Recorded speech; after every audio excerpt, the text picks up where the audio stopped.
నమస్తే, welcome to V health. నేను సంచన. నమస్తే డాక్టర్ గారు. నమస్తే అండి. డాక్టర్ గారు, అసలు అంటే లోవర్ బ్యాక్ పెయిన్ అంటే ఏంటి? అంటే ఇది ఏ ప్రాంతంలో వచ్చే నొప్పి, అంటే బ్యాక్ పెయిన్ అంటారు దీన్ని? సో యూజువల్గా లోవర్ బ్యాక్ అనేది బ్యాక్ పెయిన్ అనేది చాలా కామన్ థింగ్ అయిపోయిందండి. ఓకే. జనరల్గా మా క్లినిక్ చూస్తూ ఉంటాం కదా, మీరు నమ్మరు, నేను లీస్ట్ ఏజ్ చూస్తుంది I think around 10 years. So ఇప్పుడు 10 yearsకి 8 years నుంచి కూడా స్టార్ట్ అవుతుంది. సో అప్పటి నుంచే మనకి లోవర్ బ్యాక్ పెయిన్. ఇంతకుముందు ఏంటంటే లోవర్ బ్యాక్ పెయిన్ అంటే మన దాదాపు మన తాత ముత్తాతలకో లేకపోతే ఒక అబవ్ 50 years వాళ్ళకో ఆ ఏజ్లో వచ్చేటిది కామన్గా. ఈవెన్ దో చిన్నప్పుడు మనకి ఎక్కువ మంది అందరూ పంటలు పండించేవాళ్ళు, రైతులు ఎక్కువ ఉండేవాళ్ళు, కొంచెం కష్టపని ఎక్కువ చేసినా కూడా వాళ్ళకి బ్యాక్ పెయిన్ అంత ఎక్కువ వచ్చేది కాదు. ఇప్పుడు సోఫిస్టికేటెడ్ లైఫ్ స్టైల్ వచ్చిన తర్వాత కూడా బ్యాక్ పెయిన్ అనేది ఎర్లీగా వచ్చేస్తుంది. అంటే అరౌండ్ 8 yearsకి 10 years నుంచి బ్యాక్ పెయిన్ స్టార్ట్ అయిపోతుంది. సో ఈ లో బ్యాక్ పెయిన్ అనేది మెయిన్గా ఏంటి అంటే మన లోయర్ బ్యాక్ డిస్క్స్ ఏవైతే ఉంటాయో దాని మీద ఎక్కువ ప్రెషర్ పడడం వలన కామన్గా చూస్తున్న ప్రాబ్లం ఇప్పుడండి. ఇప్పుడు దానికి మెయిన్ కాజెస్ ఏంటి అంటే యూజువల్గా ఏంటి అంటే మనకి కొన్నిసార్లు మజిల్ స్ట్రెయిన్ అంటాం. మజిల్ స్ట్రెయిన్ కానీ లేకపోతే చుట్టుపక్కల లెగమెంట్స్ ఏమైనా స్ట్రెయిన్ అయినా అప్పుడు మనకి లోయర్ బ్యాక్ రావచ్చు. లేకపోతే కొన్నిసార్లు ఏదైనా చిన్న యాక్సిడెంట్స్ అవుతాయి, చిన్న ఫాల్స్ అయినప్పుడు సడన్గా ఒక జర్కి మూమెంట్ వచ్చినప్పుడు స్ట్రెయిన్స్ అవ్వడం కానీ స్ట్రెయిన్ అవ్వడం కానీ చెప్తాం. అట్ ద సేమ్ టైం కొన్నిసార్లు ఫ్రాక్చర్స్ అవ్వచ్చు, కొంచెం హైట్ నుంచి ఫాల్ అవ్వడం కానీ అట్లాంటివి ఏమైనా మనకు తెలియకుండా పడినప్పుడు కూడా, ఎస్పెషల్లీ పెద్దవాళ్ళకి, ఎస్పెషల్లీ ఒక అబవ్ 50 years వాళ్ళకి ఆస్టియోపోరోసిస్ అనే కండిషన్ వస్తుంది. అంటే బోన్స్ మెత్తగా అవటం అనమాట. సో దాని మూలన కూడా మనకు తెలియకుండా ఫ్రాక్చర్స్ అయ్యే అవకాశం ఉంటుంది. దాని మూలన కూడా బ్యాక్ పెయిన్ వస్తుంది. And at the same time కొంతమందికి ఏమవుతుందంటే స్కోలియోసిస్, అంటే కంజెనిటల్గా, అంటే చిన్నప్పటి నుంచి కొన్ని వెటిబ్రా అంటే మన బ్యాక్ బోన్స్ ఉంటాయి కదా, అవి కొంచెం మాల్ ఫార్మేషన్ అంటే సరిగ్గా పెరగపోవడం మూలన స్కోలియోసిస్ అంటే కొంచెం వంకర పోవడం అట్లాంటివి చూస్తూ ఉంటాం. సో అట్లాంటి టైంలో. అండ్ ఇంకోటి మెయిన్ కాజ్ వచ్చి ఒబెసిటీ అండి. అది చాలా ఇంపార్టెంట్. అండ్ ఇంకోటి ఇప్పుడు నేను ప్రస్తుత కాలంలో చూస్తుంది ఏంటంటే ఫ్లెక్సిబిలిటీ చాలా తక్కువ ఉంటుంది అందరికీ. సో ఫ్లెక్సిబిలిటీ ఎప్పుడైతే తక్కువ ఉంటుందో ఎక్కువ లోడ్ అనేది లోయర్ బ్యాక్ తీసేసుకుంటుంది. ప్లస్ ఎందుకంటే ఇప్పుడు చాలామంది సిస్టమ్ మీద కూర్చొని పనిచేయడం కానీ, లేకపోతే మీరు పిల్లల్ని కూడా చాలా గమనిస్తే కనుక అందరూ ఆ ల్యాప్టాప్స్ మీద లేకపోతే ఎక్కువ ఆన్లైన్ క్లాసెస్ జరగటం వలన మనకి నార్మల్గా చూసేది ఈ లో బ్యాక్ పెయిన్ అనేది ప్రతి ఒక్క ఏజ్లో కూడా కామన్ అయిపోయిందండి. ఇంతకుముందు చాలా కామన్ ఉండేది. అంటే బేసికల్లీ చాలా మంది ఎలా అంటే ఇప్పుడు లోవర్ బ్యాక్ పెయిన్లోనే అంటే జస్ట్ బోన్స్కి ఆ పెయిన్ కోసం చాలా మంది ఆ స్ప్రేస్ వాడుతూ ఉంటారు. అంటే ఆ స్ప్రేస్ వల్ల కూడా ఇలాంటి ప్రాబ్లం అయ్యే అవకాశం. అంటే మీరు క్వశ్చన్స్ అట్లా అంటున్నారా? సో ఇప్పుడు క్వశ్చన్స్ కూడా మనకి ఎప్పుడు టైలర్ మేడ్ ఉండవండి. ఇప్పుడు ఫర్ ఎగ్జాంపుల్ నేను ఒక బిల్ట్లో ఉంటాను, మీరు ఒక బిల్ట్లో ఉంటారు, ఇప్పుడు చిన్నపిల్లలు ఒక బిల్ట్లో ఉంటారు. సో ఇప్పుడు చాలామంది మీరు చూస్తే కనుక చాలా కంపెనీలు వస్తున్నాయి, క్వశ్చన్ పెడితే సరిపోతుంది అంటారు. చాలామంది ఏం చెప్తున్నారంటే అది మన కాంటూర్ని తీసుకుంటుంది అని చెప్తాం. కానీ ఫర్ ఎగ్జాంపుల్ నేనే ఇప్పుడు ఒక క్వశ్చన్ పెట్టుకున్నాను అనుకోండి, ఇప్పుడు నా పని మీద వర్క్ మీద కాన్సన్ట్రేషన్ ఉంటుందా, క్వశ్చన్ మీద కాన్సన్ట్రేషన్ ఉంటుందా? సో యూజువల్గా ఏంటంటే మనకి సబ్కాన్షియస్గా మన పని మీద మనకి ఆటోమేటిక్గా కాన్షియస్నెస్ ఉంటుంది. సో క్వశ్చన్ పెట్టుకోవడం అనేది ఒక పెద్ద డిబేట్ యాక్చువల్ చెప్పాలంటే. సో క్వశ్చన్ అనేది యూజువల్గా మేము సజెస్ట్ చేయము. ఎందుకంటే ఇప్పుడు మీరు క్వశ్చన్ పెట్టుకుంటే మళ్ళీ ముందుకు వస్తారు. ముందుకు వచ్చినప్పుడు కరెక్ట్గా క్వశ్చన్ లోయర్ బ్యాక్లో ఉంటే బాగుంటుంది అనిపిస్తుంది. సో కొన్నిసార్లు అప్పర్ బ్యాక్లో ఖాళీ అయిపోతుంది. సో చాలామంది ఏం చేస్తారు, ఈ క్వశ్చన్ ఇప్పుడు లోయర్ బ్యాక్లో ఉన్నప్పుడు అప్పర్ బ్యాక్ ఇలా వెనక్కి వెళ్తారు. సో అది కూడా మళ్ళీ ఆడ్ పాస్చరే. అర్థమైందండి. సో మనకి ఎప్పుడైతే లోయర్ బ్యాక్లో ఒత్తి క్వశ్చన్ పెడితే అది కొంచెం ముందుకు వెళ్తాం, అప్పర్ బ్యాక్లో మనకు సపోర్ట్ ఉంటుంది. ఇప్పుడు కొన్నిసార్లు ఏం చేస్తాం, అప్పర్ బ్యాక్లో సపోర్ట్ లేదు కదా అని మనం వెనక్కి వాళ్తాం తెలియకుండా, అప్పుడు మళ్ళీ లోడ్ అనేది ఎక్కువైపోతుంది. సో యూజువల్గా ఏం చేస్తామంటే మనం అంటే ఇప్పుడు ఫర్ ఎగ్జాంపుల్ ఒక 20 years ఏజ్ నుంచి ఆర్ మనకి ఒక రకమైన వయసు తెలిసినంతవరకు, అంటే ఇప్పుడు 10 years నుంచి అనుకోవచ్చు, 8 years పిల్లలంటే కొంచెం అర్థం చేసుకోవడం కాదు. సో అబౌవ్ 10 years నుంచి మనం వాళ్ళకి చెప్తూ ఉంటే బేసికల్గా ప్రతి ఒక్క మూమెంట్లో మీరు పాస్చర్ మెయింటైన్ చేసుకోండి అని చెప్తూ ఉండడం, లేకపోతే అబౌవ్ 20 years అనుకోండి, మనకు ఆ మెయింటైన్ చేసే కెపాసిటీ ఉన్నంత వరకు మీరే మెయింటైన్ చేయండి అని చెప్తాం. అదే ఫర్ ఎగ్జాంపుల్ అబౌవ్ 60 years అట్లా ఉన్నారని వాళ్ళు మనం ఎంత చెప్పినా వాళ్ళు మెయింటైన్ చేయలేరు. అప్పుడు ఒక క్వశ్చన్ పెడితే ఓవరాల్గా క్వశ్చన్ పెట్టాలి. అంటే అప్పర్ బ్యాక్ నుంచి లోయర్ బ్యాక్ మొత్తం క్వశ్చన్ పెడితే వాళ్ళు కొంచెం స్ట్రైట్గా ఉంటారు. ఈవెన్ దెన్ అది కూడా కరెక్ట్ కాదు, బట్ ఏమవుతుంది అలా స్లౌచ్ అవుతారు. సో అది కరెక్ట్ కాదు. సో మనం ఇప్పుడు ఎప్పుడైనా చూస్తే కనుక అందరూ ఇట్లా స్ట్రైట్ కూర్చోరండి. మనం స్లోగా మనకి at the end of the day ఏమవుతాం, ఇప్పుడు మనం అలా స్లోగా స్లౌచ్ అవుతాం. ఈవెన్ మీరు ఎవరైనా బైక్ డ్రైవర్ చూస్తే మార్నింగ్ వెళ్ళేటప్పుడు కొంచెం ప్రశాంతంగా ఇట్లా డ్రైవ్ చేస్తారు, ఈవినింగ్ చూస్తే అబ్బాయి వెళ్దాంలే అని చెప్పి ఇట్లా వెళ్తారు. సో అది కూడా పాస్చర్ మారిపోతుంది. సో ఇవన్నీ తెలియకుండానే మనకి ఆటోమేటిక్గా లోయర్ బ్యాక్ మీద ప్రెషర్ పడి ఆ స్ట్రెయిన్ అనేది ఎక్కువ అవటం మూలన డీజనరేషన్ అనేది కొంచెం తొందరగా స్టార్ట్ అవుతుంది ఇంతకు ముందు కాలంకి ఇప్పటికీ అండి. అంటే ఇటు లోవర్ బ్యాక్ పెయిన్ లక్షణాలు ఎలా ఉంటాయి అంటారు? సో మెయిన్ లోవర్ బ్యాక్ లక్షణాలు ఎట్లా అంటే ఇప్పుడు నేను మ్యాక్సిమం చూస్తాను మెకానికల్ లో బ్యాక్ పెయిన్ అంటే మనం చేసే పని మూలన వచ్చే లో బ్యాక్ పెయిన్ అనమాట. ఇప్పుడు ఫర్ ఎగ్జాంపుల్ మనం చేసే పని మూలన అంటే ఇప్పుడు ఇంతకుముందు ఏది ఎక్కువ పరుగులు మోసినా అట్లాంటివి చేసేటప్పుడు బ్యాక్ పెయిన్ వచ్చేది. ఇప్పుడు నేను ఇంతకుముందు చెప్పినట్టు చిన్నపిల్ల కూడా బ్యాక్ పెయిన్ వస్తుంది, వాళ్ళు ఏం బరువులు మేయరు బట్ స్టిల్ వాళ్ళకి బ్యాక్ పెయిన్ వస్తుంది. సో బికాజ్ ఎందుకంటే ఆ కూర్చున్న పోస్చర్ సరిగ్గా లేదు కాబట్టి మజిల్ స్ట్రెయిన్ పడుతూ ఉంటుంది.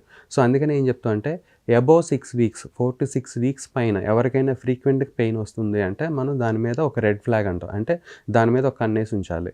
ఇప్పుడు ఒక చిన్న పిల్లలు ఎవరొకరు వచ్చారు, ఒక 12 years 13 years బాబు కానీ పాప కానీ వచ్చి నాకు కొంచెం బ్యాక్ పెయిన్ ఉంది అంటారు ఫర్ ఎగ్జాంపుల్. ఇప్పుడు పేరెంట్స్ చెప్పినప్పుడు వాళ్ళు చాలా లైట్గా తీసుకుంటూ ఉంటారు. ఆ లైట్గా తీసుకున్నప్పుడు ఏంటి అని చెప్తామంటే మేము వాళ్ళు ఒక 1-2 వీక్స్ చెప్పారంటే పర్వాలేదండి. అబోవ్ 4 to 6 వీక్స్ చెప్తూ ఉన్నారంటే నాకు బ్యాక్ పెయిన్ వస్తుంది, నాకు బ్యాక్ పెయిన్ వస్తుంది, నాకు బ్యాక్ పెయిన్ వస్తుంది అంటే దాన్ని మనం చాలా జాగ్రత్తగా చూసుకోవాలి. అట్ ద సేమ్ టైం ఏమవుతుందంటే కొన్నిసార్లు మనకి తెలియకుండానే సడన్గా ఒకసారి పెయిన్ ట్రిగ్గర్ అయిపోతుంది. అప్పుడు ఏమవుతుందంటే మజిల్ స్పాజం రావడం, అసలు మంచం మీద పడుకొని లేవడం కూడా కష్టమైపోతుంది. సో దీన్ని మజిల్ స్ట్రెయిన్ అంటాం. సో ఇప్పుడు ఫర్ ఎగ్జాంపుల్ నాకు చాలామంది క్లినిక్ చాలా పేషెంట్స్ వస్తూ ఉంటారు, సడన్గా బ్యాక్ స్పాజం వచ్చి నేను అసలు కదలలేకపోతా అంటారు. సో రీజన్ ఏంటి అంటే ఈ సింపుల్ బ్రష్ చేసుకున్నప్పుడు అది పట్టేసింది అంటారు చాలామంది.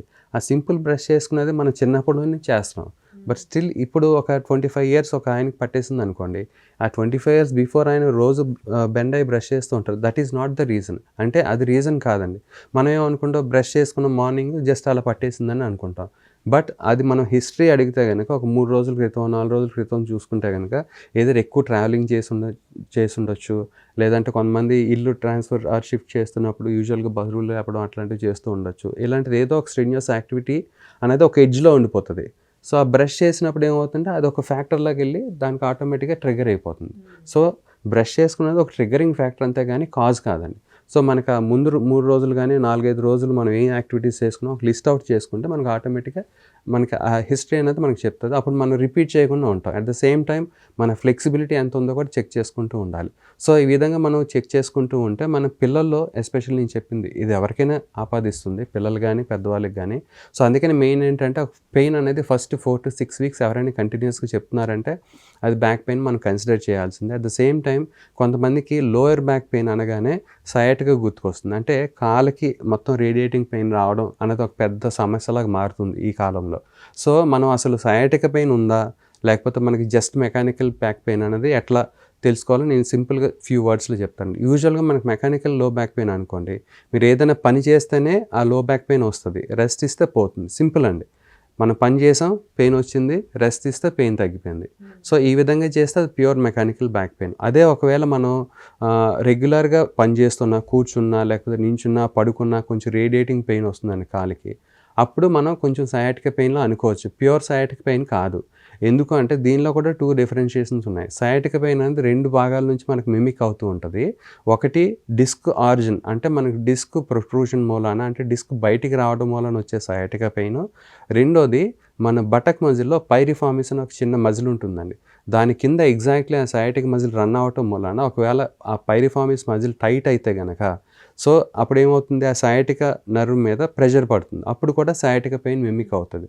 సో ఫస్ట్ ఎవరైనా మనకి రేడియేటింగ్ పెయిన్ వస్తుంది అంటే సయాటికా పెయిన్ అని భయపడద్దు. ఫస్ట్ మనం దాన్ని రెండింటిని మనం డిఫరెన్షియేట్ చేసుకోవాలి. అంటే ఇది హెరీ అంటే డిస్క్ ఆరిజినా లేకపోతే పైరిఫార్మిస్ అంటే స్టిఫ్నెస్ మూలాన వచ్చిన పైరిఫార్మిస్ మజిల్ స్టిఫ్నెస్ మూలాన వచ్చిన సయాటికా పెయిన్ అనేది. అప్పుడు మనకు ఒక ఫ్రీడమ్ దొరుకుతుంది. లేకపోతే ఏమనుకుంటారంటే చాలామంది నేను చూస్తాను కదా, అమ్మో నాకు సయాటికా పెయిన్ వచ్చేసింది అని చెప్పి మొత్తం ఆన్లైన్లో మొత్తం గూగుల్ చేస్తారు. గూగుల్ చేసేసి దీనిలో ఉన్న ప్రాబ్లమ్స్ అని వాడు A to Z ఇచ్చేస్తాడు. సో గూగుల్ వాడు ఎప్పుడైతే A to Z ఇస్తారో ఆటోమేటిక్గా వాళ్ళు ఇవ్వాల్సింది ఏంటంటే రెడ్ ఫ్లాగ్స్ అన్నీ ఇస్తారు. ఇప్పుడు లోవర్ బ్యాక్ పెయిన్ అంటే మనకి any website will give you red flags, ఎందుకంటే కనిపించాలని చెప్పి. సో అవన్నీ మనం ఆపాదించేసుకునేప్పటికీ అదొక రకమైన టెన్షన్ స్టార్ట్ అవుతుంది, మళ్ళీ స్ట్రెస్ ఫీల్ అవుతారు, మళ్ళీ పెయిన్ సైకిల్ స్టార్ట్ అవుతుంది. సో ఈ విధంగా మనం మెకానికల్ బ్యాక్ పెయిన్ని సయాటిక్ పెయిన్ని మనం డిఫరెన్షియేట్ చేసుకోవచ్చు. ఇంకొకటి కొన్నిసార్లు ఏమవుతుందంటే మనకి మెయిన్గా మెకానికల్ బ్యాక్ పెయిన్ ఎట్లా చూసుకోవచ్చు అంటే కనుక ఎర్లీ మార్నింగ్ లేచిన వెంటనే బ్యాక్ అంతా ఒక రకమైన స్టిఫ్నెస్తో కూడిన పెయిన్లా ఉంటుంది. సో కొంతమందికి ఈ స్టిఫ్నెస్తో కూడిన బ్యాక్ పెయిన్ ఉంది అంటే అది ప్యూర్లీ మెకానికల్ బ్యాక్ పెయిన్ ఉంది. అదే మనకి రేడియేటింగ్ పెయిన్ స్టార్ట్ అయితే సయాటికా పెయిన్. సో ఈ ప్యూర్లీ మెకానికల్ బ్యాక్ పెయిన్ ఉన్నప్పుడు ఎర్లీ మార్నింగ్ లేచిన వెంటనే మనకి చాలామందికి ఒక రకమైన స్టిఫ్నెస్తో కూడిన పెయిన్ వస్తుంది. ఈ స్టిఫ్నెస్తో కూడిన పెయిన్ వచ్చిన తర్వాత మనం లేచామనుకోండి, ఫర్ ఎగ్జాంపుల్ నేను కుర్చీలో ఒక 10 minutes కూర్చున్నా ఎర్లీ మార్నింగ్, లేచిన వెంటనే మీకు స్టిఫ్నెస్తో పెయిన్ వచ్చింది, మళ్ళీ ఒక చైర్లో కూర్చున్నాం, అప్పుడు ఏమవుతుంది, మళ్ళీ స్టిఫ్గా ఉంటుంది, ఒక 2-3 అడుగులు వేసిన తర్వాత మళ్ళీ బ్యాక్ స్ట్రైట్ అవుతుంది. సో దాని అర్థం ఏంటి అంటే మన మజిల్స్ టైట్గా ఉన్నాయి, అది మన అంటే కాంట్రాక్ట్ అవ్వటం వలన, ఆ మజిల్ స్పాజం రావటం వలన ఒక 2-3 స్టెప్స్ మనకి ఆ బ్యాక్ అనేది కొంచెం ఫార్వర్డ్ బెండ్లో ఉంటుంది, ఒక 3-4 స్టెప్స్ వేసిన తర్వాత మళ్ళీ స్ట్రైట్ అయిపోతుంది. సో ఈ విధంగా మనం చెక్ చేసుకోవచ్చు. అట్ ద సేమ్ టైం కొంతమందికి కాక్సిడీనియా పెయిన్ అంటాం, అంటే తోక బోను అంటే లాస్ట్ టెయిల్ బోన్ పెయిన్ ఉంటుంది, దానికి కాక్సిడీనియా పెయిన్ అంటాం. అది యూజువల్గా కొంతమంది మనం స్టెప్స్ మీద దిగుతున్నప్పుడు ట్రిప్ అవుతాం, అంటే పడిపోతాం, అట్లా జారి పడినట్టు వస్తుంది కదా, ఎగ్జాక్ట్లీ అప్పుడు ఆ తోక టెయిల్ బోన్ మీద లోడ్ పడి అక్కడ పెయిన్ వస్తుంది. అప్పుడు ఏమవుతుందంటే మనం కరెక్ట్గా ఒక పాస్చర్లో కూర్చోకపోతే ఆ పెయిన్ అంటే ఈ తోక బోన్ నుంచి మనకి లోయర్ బ్యాక్ పెయిన్ కూడా కన్వర్ట్ అవుతుంది. సో ఇది కూడా చాలా ఇంపార్టెంట్. వాళ్ళకి ఏమవుతుందంటే ఇప్పుడు లేచిన వెంటనే వాళ్ళు కరెక్ట్గా వెంటనే లేవలేరు, ఇమీడియట్గా లెగిస్తే కనుక అంటే బటక్స్ చుట్టూతా పెయిన్ రావడం, లేకపోతే లోయర్ బ్యాక్ చుట్టూతా పెయిన్ రావడం అట్లాంటిది ఉంటుంది. సో ఇది కూడా మనం ఒక డిఫరెన్షియేషన్ చేసుకోవచ్చు. ఇంకొకటి చాలామందికి ఏంటి అంటే డీప్ మజిల్ ఒకటి ఉంటుందండి మన లోయర్ బ్యాక్లో. మనకి యూజువల్గా ఏమనుకుంటాం చాలామంది, మన బ్యాక్ కనిపించే 2 మజిల్స్ ఉంటాయి కదా, ఈ బ్యాక్ సైడ్ 2 వెర్టికల్గా, అక్కడ ఎవరైనా పెయిన్ అంటారు, లేదంటే బెల్ట్ షేప్లో పెయిన్ వస్తుంది అంటారు. ఇప్పుడు మనం బెల్ట్ ఎక్కడ పెట్టుకుంటాం అక్కడ పెయిన్ వస్తుంది అంటారు. సో ఈ బెల్ట్ దగ్గర పెయిన్ వచ్చింది అంటే దాని అర్థం ఏంటంటే లోపల ఒక మజిల్ ఉంటుంది క్వాడ్రేటస్ లొంబారం అని, అది మనకి టైట్ అయితే కనుక యూజువల్గా మనకి ఆ బెల్ట్ షేప్లో పెయిన్ వస్తుంది. అంటే దాని అర్థం ఏంటంటే లోపల కోర్ మజిల్స్ వీక్ ఉన్నాయని లెక్కండి. ఎప్పుడైతే కోర్ మజిల్స్ వీక్ ఉన్నాయో ఆటోమేటిక్గా డీప్ మజిల్స్ ఏం చేస్తాయని దే వర్క్ మోర్, సో దాన్ని కాపాడుకోవడానికి. అప్పుడు అది ఏం చేస్తుందంటే క్వాడ్రేటస్ లంబారం మజిల్ అది జస్ట్ ఇట్లా టైట్ చేస్తుంది. అందుకనే మనకి అదేంటంటే దాని డిస్ట్రిబ్యూషనే బెల్ట్ షేప్లో ఉంటుంది, పైనుంచి వెర్టిబ్రాస్ నుంచి ఇట్లా రిబ్స్ నుంచి వచ్చి అది మన బెల్ట్ షేప్లో అతుక్కుంటుంది. సో అందుకని మనం చాలామంది మీరు చూస్తే ఈ బెల్ట్ షేప్లో నాకు పెయిన్ వస్తుంది, కరెక్ట్గా నాకు ఒక రకమైన స్టిఫ్నెస్ ఉంటుందని చెప్తారు. సో ఇది ఒక రకమైన ప్రాబ్లం. కొంతమందికి నేను రెగ్యులర్గా చూసే స్పోర్ట్స్ ప్లేయర్లకి సడన్గా లోవర్ బ్యాక్ పెయిన్ వస్తుంది, బట్ బ్యాక్ అంతా స్ట్రాంగ్గా ఉంటుంది, at the same time muscle spasm కూడా అంత ఉండదు, బట్ దే ఫ్రీక్వెంట్లీ వాళ్ళు రెగ్యులర్గా వచ్చేది బ్యాక్ పెయిన్తో కంప్లైంట్ చేస్తారు. ఇది ఎప్పుడు వస్తుంది అంటే ఫర్ ఎగ్జాంపుల్ చాలామంది బ్యాడ్మింటన్ ప్లేయర్ కానీ లేకపోతే త్రో చేసే ప్లేయర్స్ ఎవరైతే ఉంటారో స్విమ్మింగ్ కానీ ఎక్కడైనా షోల్డర్ ప్రాబ్లం ఉందనుకోండి, సో వాళ్ళు ఏం చేస్తారంటే ఈ లోయర్ బ్యాక్ని ఎక్కువ వాడేస్తారు. ఫర్ ఎగ్జాంపుల్ నాకే షోల్డర్ ఇంజరీ అయితే కనుక నేను ఎక్కువ ఓపెన్ చేయలేను. సో ఎప్పుడైతే ఎక్కువ ఓపెన్ చేయలేను, ఈ ఓపెన్ చేయకపోవడం వలన లోయర్ బ్యాక్ని ఎక్కువ వాడతాను. సో రిపీటెడ్గా లోయర్ బ్యాక్ని వాడటం వలన ఆటోమేటిక్గా లోయర్ బ్యాక్ స్ట్రెయిన్ అయ్యి పెయిన్ వస్తుంది. సో వీళ్ళకి మేము ఒకసారి ఫర్ ఎగ్జాంపుల్ ఎనీ ఫిజియో దగ్గరికి వెళ్తే లోయర్ బ్యాక్ ట్రీట్ చేసేస్తే బెటర్ అయిపోతారు. మళ్ళీ ఆడినప్పుడు మళ్ళీ బ్యాక్ పెయిన్ వస్తుంది, సో మళ్ళీ ట్రీట్ చేస్తాం, మళ్ళీ ఆడినప్పుడు మళ్ళీ బ్యాక్, అంటే అది ఫ్రీక్వెంట్గా వస్తూనే ఉంటుంది. సో వాళ్ళకి ఎట్లా అంటే ఒక అపోహ వచ్చేస్తుంది నాకు ఇంక బ్యాక్ పెయిన్ తగ్గట్లేదు. So the reason root cause ఏంటంటే షోల్డర్ ప్రాబ్లం. సో ఈ షోల్డర్ ప్రాబ్లం మూలాన హీఈస్ గెటింగ్ అంటే మనకి లోవర్ బ్యాక్ పెయిన్ వస్తుంది. ఎందుకు, ఇది రెస్ట్రిక్ట్ అవ్వటం మూలాన తను ఎక్కువ లోవర్ బ్యాక్ని వాడటం మూలాన, అంటే కాంపన్సేటరీ పెయిన్. సో మనం అందుకనే హిస్టరీ తీసుకునేటప్పుడు యూజువల్గా మీకు ఏమైనా అదర్ ప్రాబ్లమ్స్ ఉన్నాయని అడుగుతాం, అంటే షోల్డర్ పెయిన్ కానీ ఇంకేదైనా ఇబ్బందులు ఏమైనా ఉన్నాయా అని చెప్పి అడిగిన తర్వాత అప్పుడు లోవర్ బ్యాక్ కంటిన్యూ చేస్తూ ఉంటాం.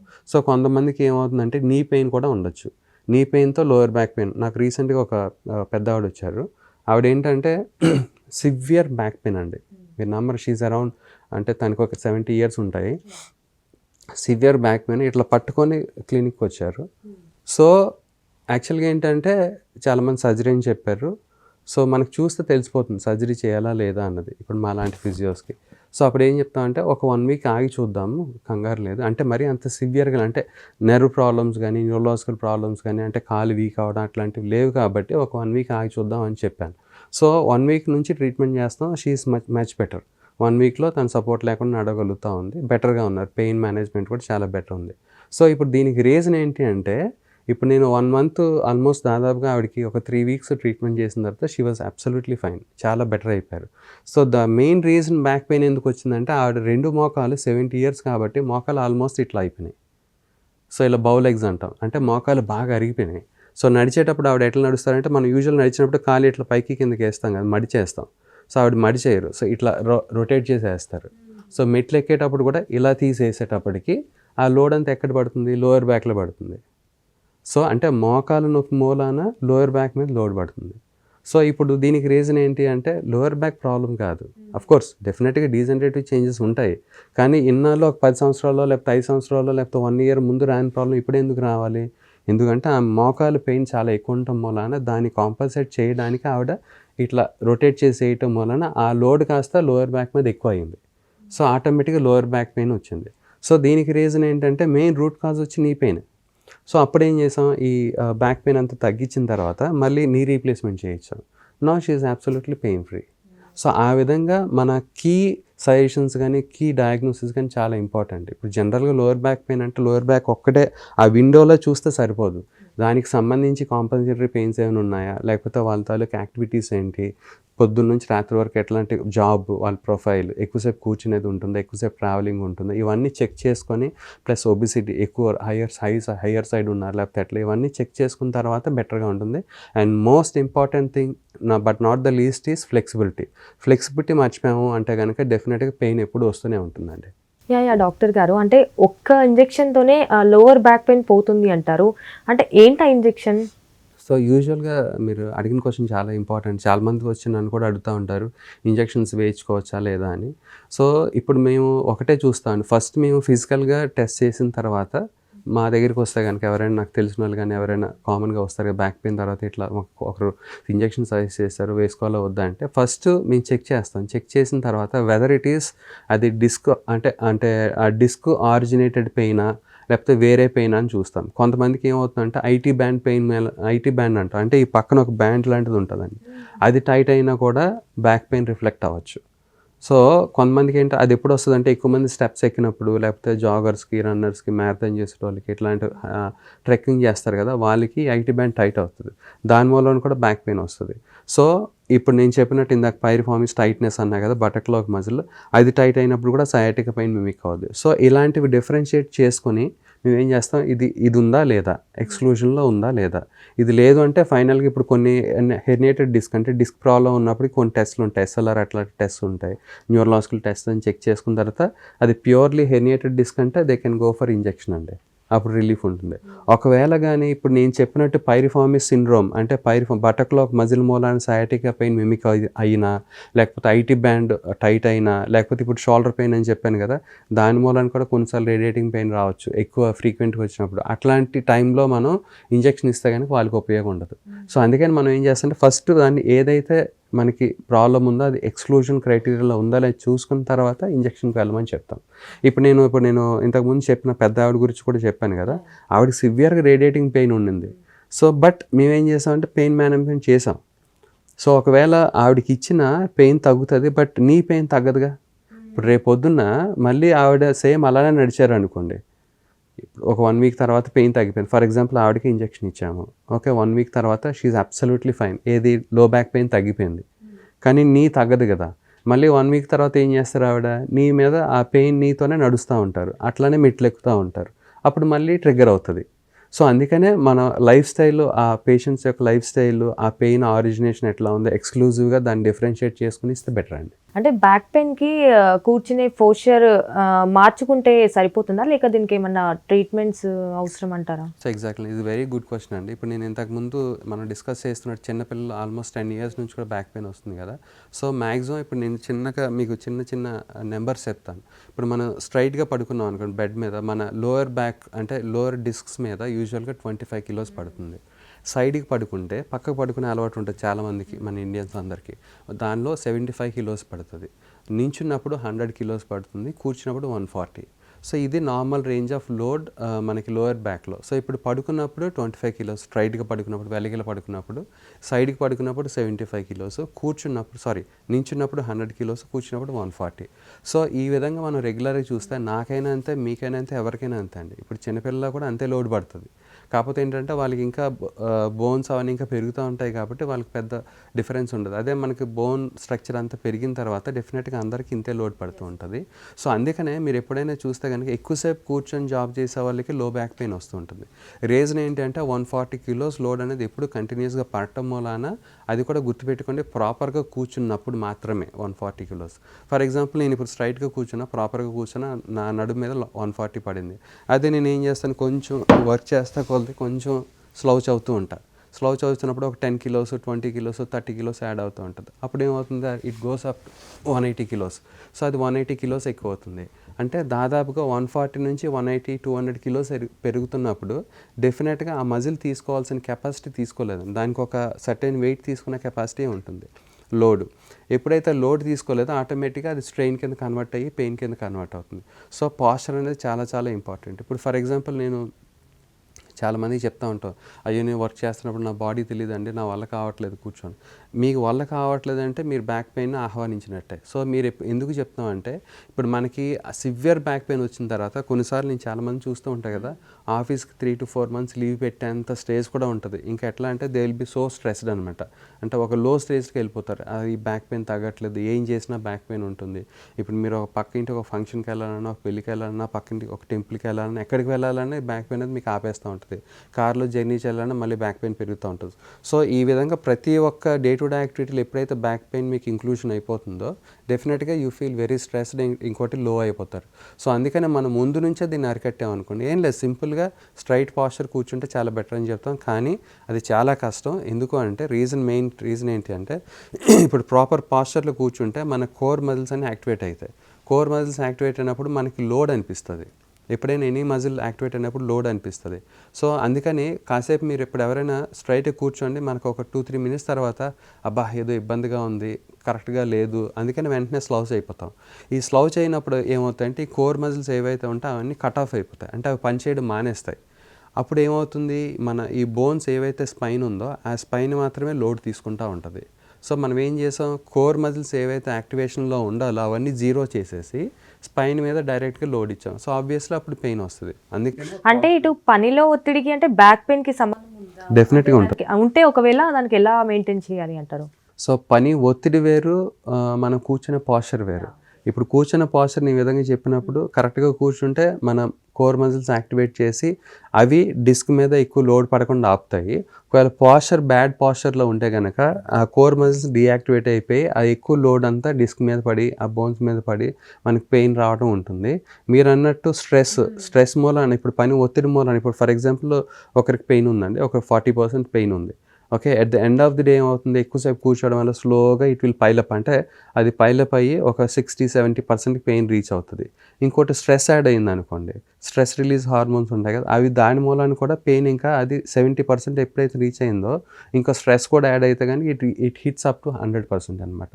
సో డెఫినెట్గా పని ఒత్తిడి కానీ any stress is directly involve in to the pain aggravation అండి. అంటే డాక్టర్ గారు ఇటు లైఫ్ స్టైల్లో అంటే మార్పులు ఎలా చేసుకోవాలి, లైక్ యోగా, వ్యాయామం వంటివి ఇలాంటి, అంటే దాన్ని ఎలా అలవాటు చేసుకోవాలి అంటున్నారు? సో యూజువల్గా చాలామంది ఏం చేస్తారంటే శ్రీధర్ నేను ఇప్పుడు ఫర్ ఎగ్జాంపుల్ న్యూ ఇయర్ వస్తుంది అలాగో, సో ఇప్పుడు చాలామంది రెజల్యూషన్ తీసుకుంటారు. సో నేను రేపటి నుంచి యోగా చేస్తాను, లేకపోతే రేపటి నుంచి జాగింగ్ చేస్తాను, అట్లా చాలామంది రెజల్యూషన్ తీసుకుంటారు. బట్ ఒకటే గుర్తుపెట్టుకొని, మీరు ఈ రెజల్యూషన్ ఏది తీసుకున్న ప్రాబ్లం లేదు. ఫస్ట్ ఆఫ్ ఆల్ మీరు తీసుకునే రెజల్యూషన్, అంటే ఇప్పుడు యోగా అనుకోండి, దానికి మీరు అర్హులా కాదో చెక్ చేసుకోండి. లేదంటే మీరు రన్నింగ్ చేస్తున్నారు, దానికి మీరు అర్హులా కాదా. సో చిన్న ఎగ్జాంపుల్స్ ఏంటంటే, యోగా చేయాలని మీరు అనుకున్నారు, but first of all me flexibility levels ఎంత ఉన్నాయో చెక్ చేసుకోండి. మీ ఫ్లెక్సిబిలిటీ లెవెల్స్ చెక్ చేసుకోకుండా మీరు యోగాకి వెళ్ళారనుకోండి, వాళ్ళు ఏం చేస్తారు, యోగాలో డిఫరెంట్ పాస్చర్స్ పెడతారు. మనకు ఫ్లెక్సిబిలిటీ లేకుండా పాస్చర్స్ పెట్టినప్పుడు ఆ పాస్చర్లు కొంచెం డీవియేట్ అవుతాయి. అప్పుడు ఏమవుతుందంటే లోడ్ అనేది డిఫరెంట్ యాంగిల్స్లో మన జాయింట్స్ మీద పడి మళ్ళీ అది స్ట్రెయిన్ అయ్యి పెయిన్ వచ్చే అవకాశం ఉంటుంది. అందుకని చాలామంది ఏం చెప్తారంటే, యోగా చేశాను, 2-3 రోజులు స్టార్ట్ చేశాను, లేకపోతే 1 week స్టార్ట్ చేశాను, సివియర్ పెయిన్స్ వచ్చేసి మళ్ళీ ఆపేసాను అంటారు.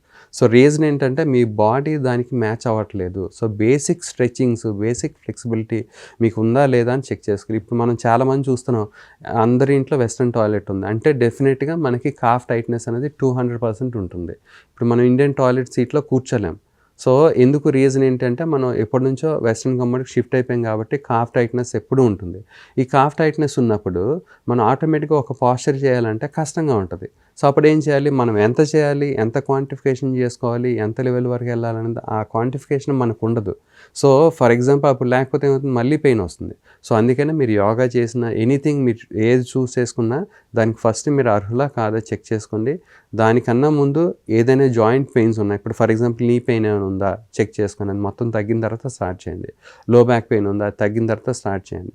అది తగ్గినంత వరకు స్టార్ట్ చేస్తే కనుక మళ్ళీ బ్యాక్ పెయిన్ వస్తుంది, మళ్ళీ నీ పెయిన్ వస్తుంది, అది చాలా ఇబ్బందులు అవుతాయి. సో ఈ విధంగా మనం చెక్ చేసుకుంటే బెటర్ అండి. అంటే డాక్టర్ గారు ఫైనల్గా అంటే ఇటు బ్యాక్ పెయిన్కి ఏమైనా ఫుడ్కి సంబంధం ఉందా? లైక్ ఎలాంటి ఉంటే ఎలాంటి ఆహారాలు తీసుకోవాలి? సో డెఫినెట్గా మన బాడీ ఎప్పుడు ఇన్ఫ్లమేషన్లో ఉండకూడదు బేసికల్గా. సో మనం ఎప్పుడు కూడా ఇన్ఫ్లమేటరీ ఫుడ్స్ అంటే ఇప్పుడు మనం ఎక్కువ మంది ఫాస్ట్ ఫుడ్ అవన్నీ ఎక్కువ తింటూ ఉంటాం. ఫాస్ట్ ఫుడ్ అంటే వితిన్ 2 మినిట్స్లో 3 మినిట్స్లో అయిపోయి. సో దానిలో చాలా ఇన్ఫ్లమేటరీ కాజ్ చేసే మెటీరియల్స్ ఉంటాయి. అట్ ద సేమ్ టైం ఇప్పుడు మనకి తెలియకుండానే మనకి ఎక్కువ పెస్టిసైడ్స్ వాడే ఫ్రూట్స్ కానీ లేకపోతే వెజిటబుల్స్ కానీ మనకి తెలియకుండానే చాలా తింటున్నాం. ఎవరు మనం చెక్ చేయం. మన ఇంట్లో ఒక పారామీటర్ కానీ ఒక మీటర్ కానీ ఉండదు. సో మనం తినేస్తూ ఉంటాం. సో మనం ఇండైరెక్ట్గా డెఫినెట్గా నేనేమంటానంటే మనకి ఇప్పుడు ఏది సేఫ్ జోన్లో లేం మనం. సో డెఫినెట్గా you are accepting some inflammatory foods into your మన రెగ్యులర్ తీసుకునే ఫుడ్లో ఉంటుంది కాబట్టి ఎంతో కొంత వెజిటబుల్స్ తింటాం. ఇప్పుడు చాలామంది ఫాస్ట్ ఫుడ్ ప్రిఫర్ చేస్తే కనుక డెఫినెట్గా ప్రిఫర్ చేయకుండా వెజిటబుల్స్ అట్లా తినండి. దో మనకి పెస్టిసైడ్స్ ఉండొచ్చు, ఏదైనా ఉండొచ్చు, కానీ మనం అంటాం గుడ్లో మెల్లగా. సో ఆ విధంగా అట్లీస్ట్ ఇన్ఫ్లమేటరీ ఫుడ్స్ రెడ్యూస్ చేస్తే కనుక ఆ డబుల్ ద పెయిన్ తగ్గుతుంది. ఎందుకంటే ఫర్ ఎగ్జాంపుల్ ఇప్పుడు చాలామంది ఏం చేస్తారంటే నైట్ సేపు ఎక్కువ మెలకు ఉండడం, నైట్ ఆర్డర్స్ పెట్టుకొని తినడం అట్లాంటివి చేస్తూ ఉంటాం. కొంతమందికి రీసెంట్గా ఒక ఆయన చూశాను, ఎసిడిటీ ఉండింది. ఎసిడిటీ బాగా సివియర్ ఎసిడిటీ ఉంది. దాని మూలన upper back pain, lower back pain 2 వచ్చినాయి. సో ఆయన నాకేమన్నారు ఫస్ట్ ఫోన్ చేసి, ఎసిడిటీ వల్ల కూడా బ్యాక్ పెయిన్స్ ఉంటుందా? ఆయన ఏమన్నారు ఫస్ట్, శ్రీధర్ నాకు సివియర్గా బ్యాక్ పెయిన్ ఇట్లా పల్సేటింగ్లా వస్తుంది అన్నారు. ఓకే, సో పల్సేటింగ్ పెయిన్ అనేది యూజువల్గా మెకానికల్ బ్యాక్ పెయిన్లో కానీ రెగ్యులర్ బ్యాక్ పెయిన్లో రాదు. సో వెంటనే ఫోన్లోనే ఇదంతా కాన్వర్సేషన్. వెంటనే ఆయన యాక్చువల్గా 200 కిలోమీటర్స్ ఎంతో జర్నీ చేయాలి. సో వెంటనే అడిగాను ఏంటంటే ఏమైనా ఎసిడిటీ ఇష్యూస్ ఉన్నాయి, లాస్ట్ 4 days నుంచి కొంచెం ఎసిడిటీ ఇష్యూస్ ఉన్నాయి. సో అప్పుడు ఏం చెప్పారంటే ఎసిడిటీ తగ్గించుకోండి, దాని automatically you feel much better అనగానే నెక్స్ట్ ఈవినింగ్ మళ్ళీ కాల్ చేస్తే ఈ వాజ్ ఫైన్. ఎందుకంటే ఒక pan 40 mg అట్లాంటిది ఏదో వేసుకొని మళ్ళీ ఎసిడిటీ అంతా కొంచెం ఫుడ్ అంతా మంచిగా తిన్న తర్వాత ఈ వాజ్ ఫైన్. సో మనకి రీజన్ అనేది ఎప్పుడు తెలియదండి. ఇప్పుడు నాకు ఆ రీజన్ తెలుసు కాబట్టి ఆయన చెప్పిన ఆ వే ఆఫ్ టెర్మినాలజీ నాకు ఐడియా ఉంది కాబట్టి నేను చెప్పాను. లేకపోతే ఏమనుకుంటావు, ఈ పెయిన్ వచ్చిందా, లేకపోతే ఇప్పుడు ఆయనైనా ఇప్పుడు జర్నీ చేయాలి 200 kilometers, will be under stress. So దానివల్ల ఇంకా పెయిన్ పెరిగిపోతుంది. ఇప్పుడు నేను చెప్పినట్టు కూర్చున్నప్పుడు 140 kilos లోడ్ పడుతుంది కదా, ఇంకా పెయిన్ పెరిగిపోవాలి కదా. బట్ పెరగలేదంటే దాని అర్థం ఎసిడిటీ మూలాన వచ్చింది. సో అట్లా మనం పిక్ చేసుకునే దాన్ని బట్టి ఉంటుందండి. సో చూసారు కదండి, లోవర్ బ్యాక్ పెయిన్ సమస్యలకు తీసుకోవాల్సిన జాగ్రత్తలు అండ్ చికిత్స విధానాలు. సో ఆయన మాటల్లో మనం అయితే తెలుసుకున్నాం. సో ఇది వాళ్ళ టీవీ హెల్త్ కార్యక్రమం.